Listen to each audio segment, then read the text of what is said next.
В Грозном подвели итоги республиканского конкурса сочинений эссе «Герои не умирают», посвященного первому президенту Чеченской Республики, герою России Ахмату Хаджи Кадырову. Организаторами выступили комиссия по вопросам образования, науки и культуры Общественной палаты региона совместно с Министерством образования и науки. В творческом соревновании приняли участие более 200 учащихся и студентов образовательных учреждений республики.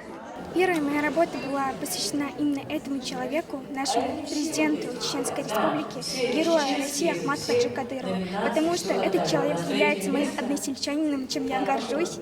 Об этом человеке можно рассказывать очень много хорошего.